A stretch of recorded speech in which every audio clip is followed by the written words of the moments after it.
Okay, welcome everyone to our Team Plant Strong Monday night call. We're so happy you're here and just excited for an awesome training tonight. We're going to be going through part 2 of the Ray Higdon Health and Wellness Blueprint, and he is a top network marketing coach. He's risen through the ranks of several network marketing companies and now gets to put his skills to great use and teach other people best practices and how to work more efficiently. And he has some really creative ideas. And so there's 4 parts to the series. We did the first part a couple weeks ago, and we'll be going through this whole training over the next month or so.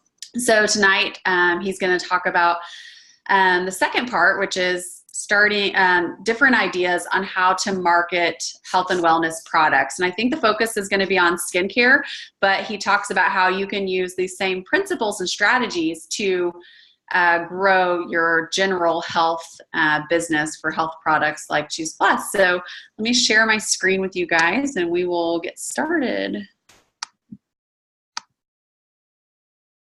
Okay. So next category, we're going to talk about skincare. Now, could I just do could I just do the exact same show for you and say, here's some other magazines around skincare? I could actually. I could. So my job could be done right now.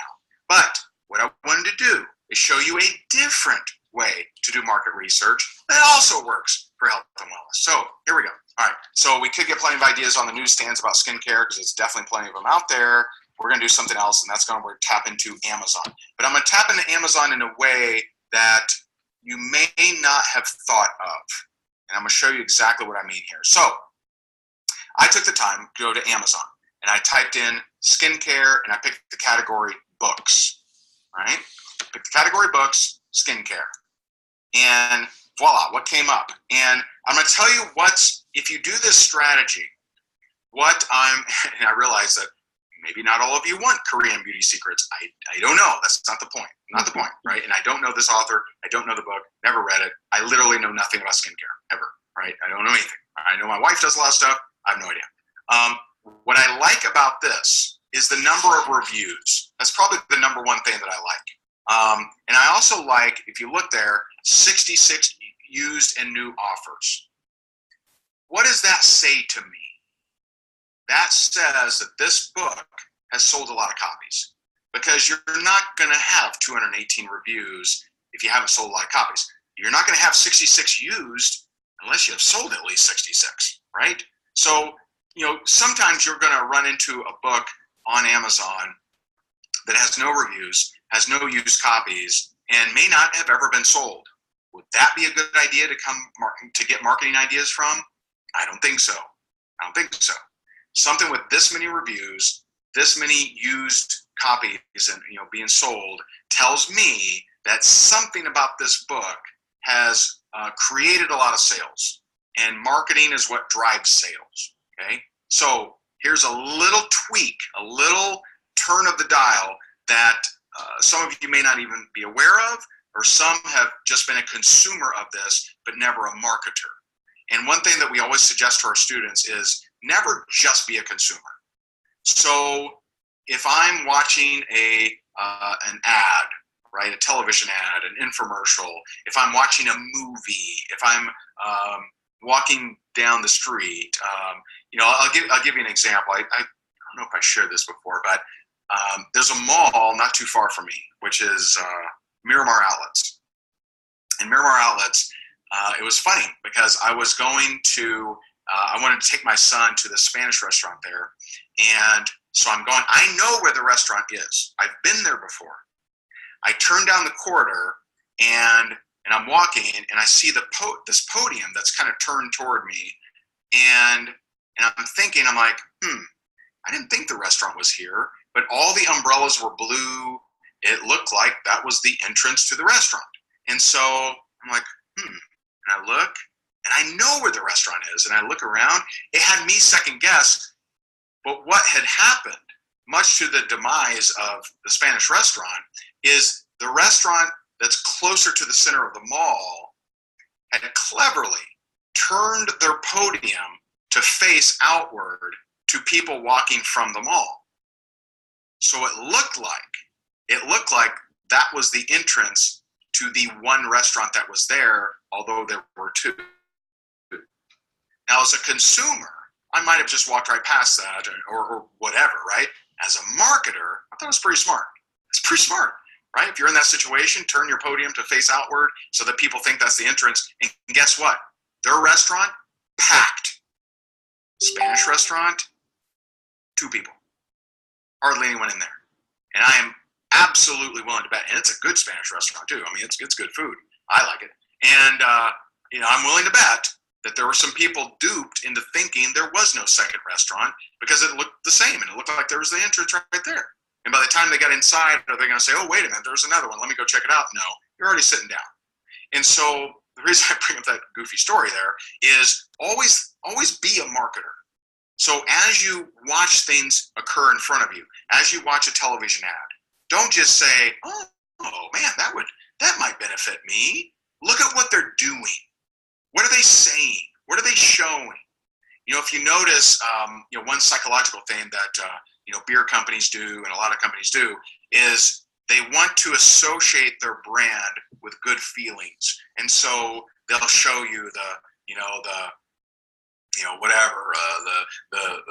group of people having a great time and partying their butt off, and then it'll flash across the screen, Budweiser, right? They're trying to get you to psychologically associate good time, Budweiser, right? So don't just be a consumer and just blindly look at things and say, do I want that thing or not? Look at, as a marketer, what are they doing? Okay, so I'll give you that big long story. Now I'll share with you the example. So here's a little tweak that you may not be aware of, or maybe you are aware of it, but you just never thought about it as a marketer. So if we have, and by the way, could I research and actually find out what's the best-selling skincare book of all time? I could. You could find that kind of stuff out. Google it. You'll find it, right? You'll find sales by books, out there somewhere. I know Amazon is usually a little tight with what they share as far as sales sometimes, but you could go out there and find out what are the most popular books for my category of whatever, okay? And so, but I'm just taking, hey, I know that this has to be at least a somewhat popular one. 218, reviews, 4.5 stars there. So here's a little thing here. So I click look inside. So if you click look inside, it pops this up. Now I want to point out something on the left-hand corner. Table of contents. If we click that, this is what pops up. The title of every chapter. Now, if I am here saying, I believe that this book has sold well, and I think it has, and here are the chapters that this author, based on all their knowledge and research and smartness and whatever, of all the things that could be here, these are the topics that this author feels is the most important to cover, and these topics are what continuously helps sell this book. Maybe we can learn some things from it. Maybe we can look at it and get ideas for us to use in our marketing of skincare. So here's some ideas I came up with. Now, again, I'm not a dermatologist. I don't know anything about skincare. I don't know what half these words even mean. I would have to look them up. But here are some ideas from just that one book out of hundreds of thousands, okay? 1, the magic of exfoliation. Exactly how to do it to remove those nasty blackheads, acne, redness, wrinkles, I don't know, right? Whatever. You guys, those of you in skincare know what to say a little bit better, okay? How to eliminate your dry, crackly skin and get that dewy look. I don't even know what that means. I don't know what dewy means. I think it's a good thing. Based on the context of her chapter title, sounds to me like it's a good thing, right? So let's help people get dewy. Let's do it to it, right? Next, how to find the right skincare products for you without being a test and dummy. These are all ideas I got from her table of contents. How your lifestyle affects your skin and what you should stop doing right now if you want younger skin. guys, I made all these up from the table of contents. I don't know anything about skincare, but could I Google to find content for each of these and not even read the book? And am I plagiarizing this person? No, they're giving me ideas for headlines and titles and the concepts for Facebook Live. Now if I went through their book and like read from their book and said it was my idea, then yeah, that's plagiarism, and that's more work than you need to do. It's definitely more work than you need to do. So why do that? I'm telling you an easier way. Get ideas from the contents, from the chapter, the chapter titles, and Google it and get some different ideas. And again, notice I'm not telling you to get your dermatologist degree to become a skin expert. I'm telling you, get ideas from people who have sold well and go Google those ideas to get some content. And then have a clear call to action to get people reaching out to you. Okay? Now, that's just one example. What if we got more detailed around skincare? So what if we look for a common problem, eczema, right? So eczema. If we look at eczema in books, now notice I changed up in the upper left-hand corner, I changed the drop-down to books, because if you search for eczema without that, you're going to get a lot of different, creams and salves and balms and all those different things. But I want to see the books because it gives me more information. So could I look inside that book right there? So that book has 78 used copies and 70 reviews. The one below it, I can't tell how many used, but it's got 17 reviews, but it's a highly reviewed kind of deal. And notice by the same person. Now, do you want to hear something that is a next level kind of move? A next level kind of move would be for you to reach out to Karen Fisher and hit her up on Twitter and say, hey, Karen, I'd love to interview you sometime. That is a very big idea. Not just for Karen Fisher, but for anyone. And let me tell you, the easiest person on planet Earth to get an interview from, okay? Easiest person on planet Earth, someone with a new book. Someone with a new book. You will be able to interview often where if they didn't have a new book, you'd never be able to touch them. Now notice on the bottom left-hand corner over there, I'm just curious, how many like that suggestion?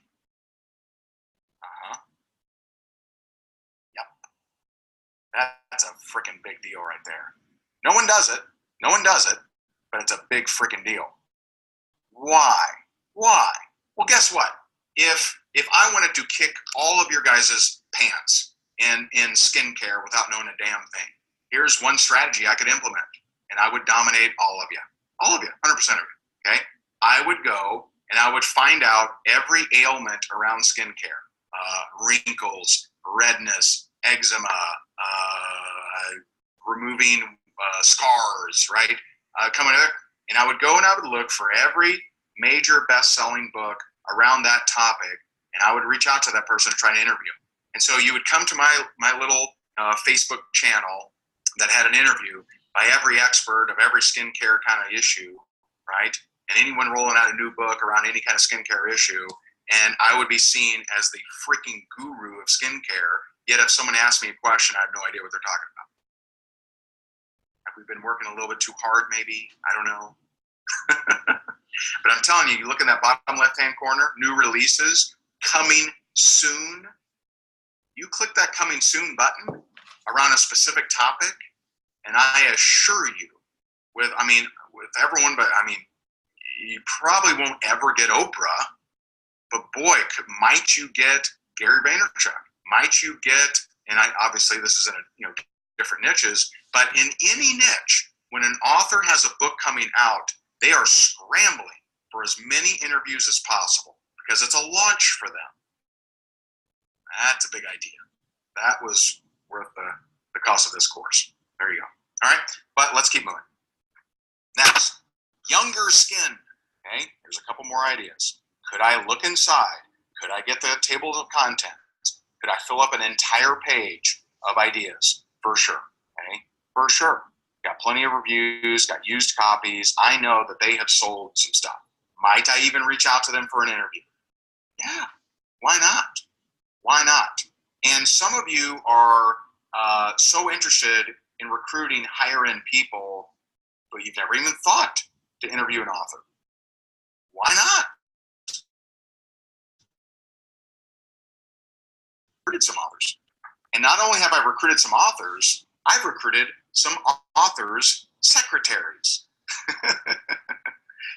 I'll tell you one right now, and I don't have a problem saying it. I don't think he'd have a problem saying it. First time that I did a webinar with Bob Burg.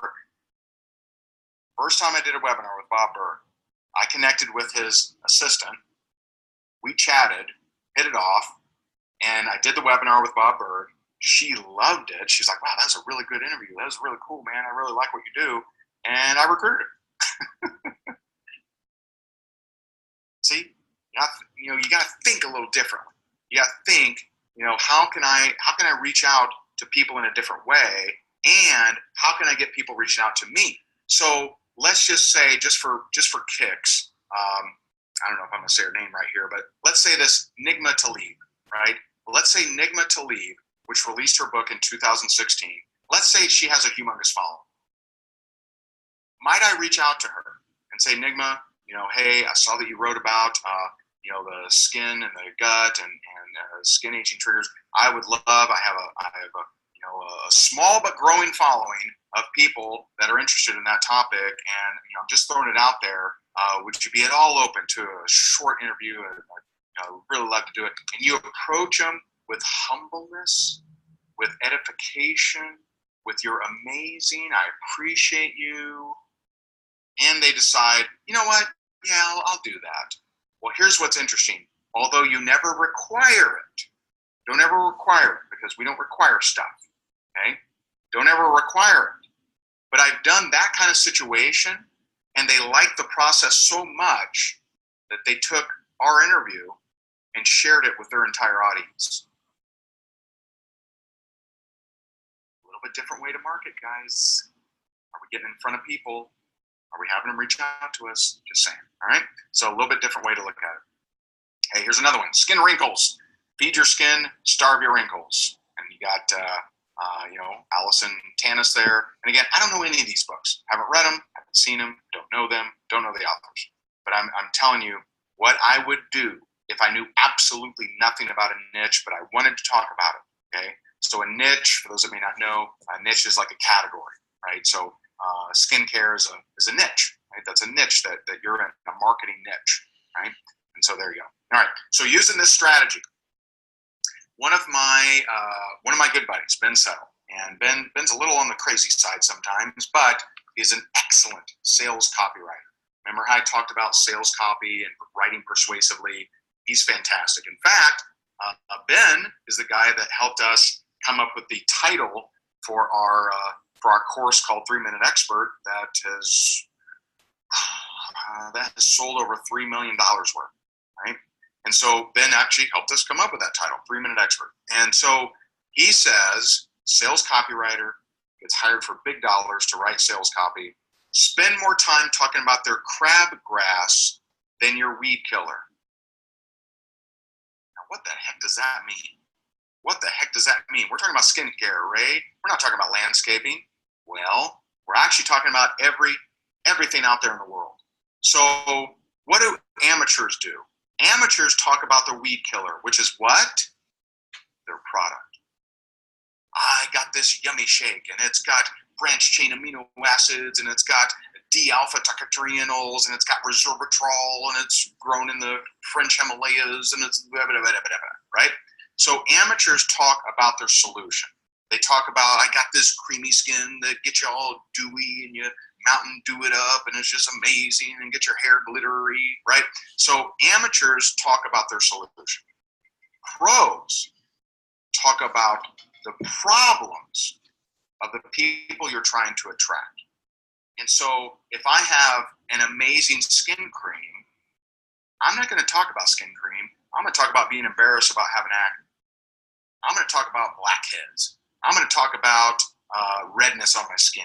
I'm going to talk about eczema, right? I'm going to talk about the problem that will lead them to me. And then I can connect with them in a private conversation hear their woes and then say, well, I don't know if it's a fit for you or not, but I found this solution over here that I think may help your redness. It may help your eczema, okay? Another thing, people never bore hearing about their problem, but they definitely get bored hearing about your solution. Guys, this is true of everything. Everything. When I talk to a leader about possibly promoting rank makers, I don't talk to them about how awesome it is and, oh man, we go lives every day and this is fantastic. Right? I don't talk about how awesome it is. I talk about, when I talk to a leader, a lot of times they have people in their group that aren't producing, that they've tried to mentor, but they're just not making it happen. Sometimes, they're not able to answer all their questions. And sometimes we can beat ourselves up and say, what's wrong with us? How come we're not getting more duplication? What do I talk about? I talk about their problem. I don't talk about rank makers, right? It's amazing. I don't talk about that nearly as much as I talk about their problem.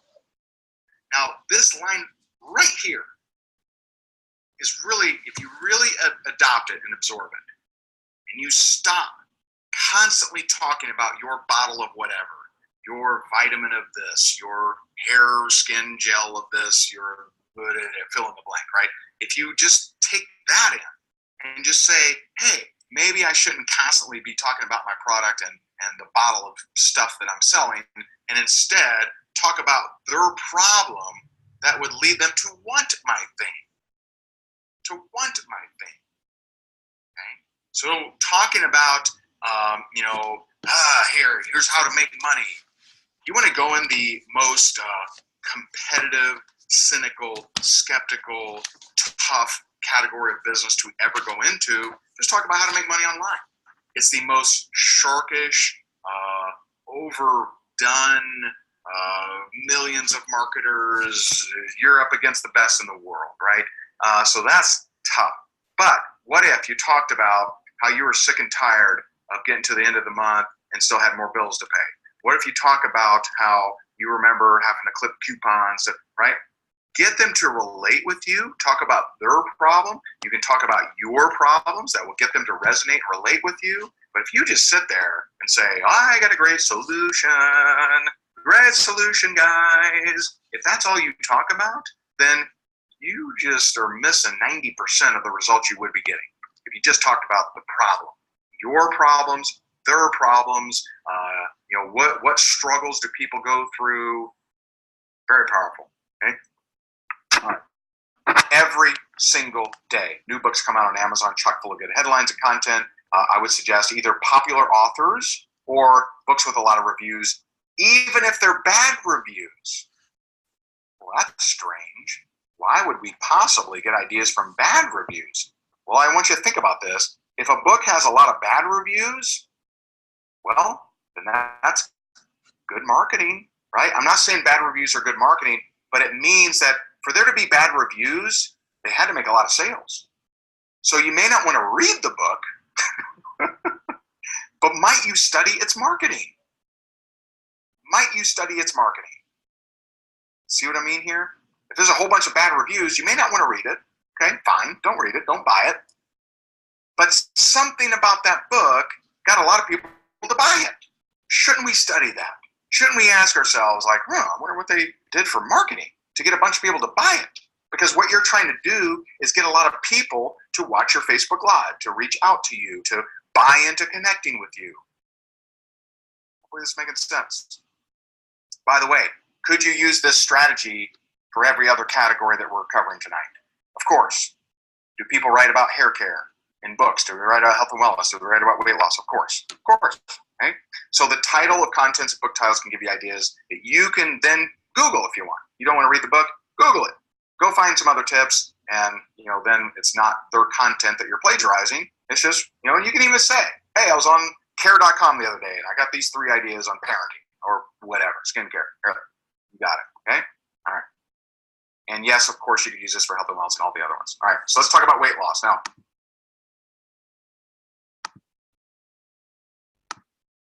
Okay, guys. So, as you can see, he has a different way of thinking about things, and sometimes it seems a little out there, and maybe things that you're not comfortable with. But ultimately, I love how he encourages us to think outside the box. And really anytime you start a new job or a new career or a new field, there's a learning curve. And one of the things people don't realize is that we're all marketing something. We're marketing ourselves, we're marketing our faith, or our the things that we love. And we need to become great marketers in order to be able to help more people in our business, to be able to help more people with financial freedom, to be able to help more people with health and optimal health freedom. And so, a couple of the things that I really like that he talked about is, using the titles and the chapter titles of these books, those can be great Facebook Live video titles. Those can be great post ideas. Those could be things that content that obviously people are looking for. And so you can go and Google and find ideas that you can share and give away free value so that more people start following you. I did this last week. I do like a Wellness Wednesday live video, and I was going to call it postnatal depletion, which is what I was talking about. But then I realized I didn't even know what postnatal depletion was. And so other people probably don't either. So why would they watch that video? So instead I used the title of the article, which was why it could be taking women 7 years to recover from having a baby. And that was a lot more intriguing, right? And interesting for moms and women to watch than just postnatal depletion.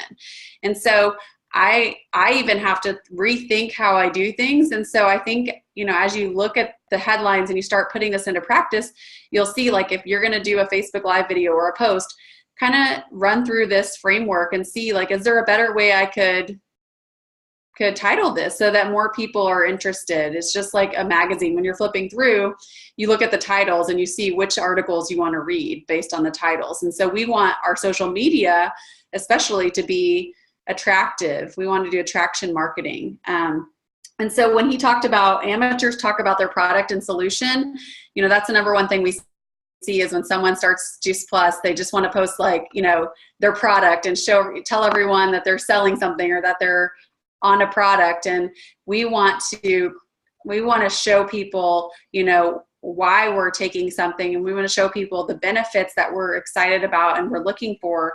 And he says, pros talk about the problems of the people you're trying to attract. And so for Juice Plus, I just wrote a couple things down. It could be getting sick, picky eaters, no time to eat healthy, no energy. Those are things that Juice Plus can help with. And so if you start talking about those topics, people are going to start engaging and listening. And if you did a Facebook Live video about no energy, or being a mom and having no energy, people are going to watch that. I did a Facebook Live video recently called does anyone, do you ever just have a bad day? And it wasn't about Juice Plus at all, but it was just about relating with people, because we all have bad days, and we, just bringing that human element. So that's what I wanted to share with you guys. I think that just like he said, for Amazon, instead of searching for skincare, you can search wellness, you can search energy, you can search prevention, you can search, immune boosting, you can search picky eaters. All of those are going to be great books that you can look up for, topics for, sharing information about Juice Plus and adding value. And what he talked about last week, if you didn't catch it, is once you get this title, then you can just Google 5 immune boosters. Maybe that's a book title or whatever. Then you just Google 5 immune boosters, what are the top 5 immune boosters? And that's information that you can share. You don't even have to read the book, but you're just adding value, because obviously we're going into fall, we're going into cold and flu season. That would be a great topic to, focus on. So any questions, guys, or thoughts, or did you like it? Any ideas? Yeah. Don't be shy if you have a question. Hey, so one thing Jesse and I were talking about as we were watching the notes. So in terms of implementation, do you feel like that because we haven't watched part 1 yet, so I'm not sure if we missed anything. So in terms of implementation, do you feel like it's whether it's you're posting or going live, do you feel like there's a best strategy, or is it just in general to putting content out there? It's about putting content out there, but it's about attracting people to you versus telling. And so everything he does is about, the last one was on magazine headlines, and if you want people to pay attention to what you're saying in social media, you need to use these headlines, because book publishers and magazine writers, they research what are the hot trending things. You don't have to be super trendy or super on top of it or it plugged in to know. If you just look at their headlines, you can borrow from all their research. And so you can see the hot buttons that people are, attracted to, wanting to learn about. And so basically it's just kind of taking a shortcut in your marketing around whatever field you're in. Like for us, it's general wellness. And so the topics are, there's lots of topics on every magazine about health and wellness that we can use. So it's really about just being more strategic in how you share so that people want to pay attention and connect with you.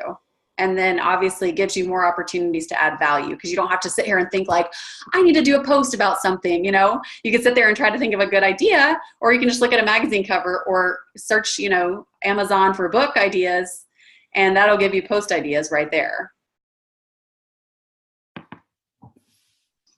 So awesome. Well, thanks everyone for joining. I'm going to record this if you want to go back and watch it later, or if you have teammates who aren't on, and we'll be listening to part 3 and 4 in the coming weeks. So hope you guys had an awesome night and a productive week. Take care. Bye guys. Good to see you guys.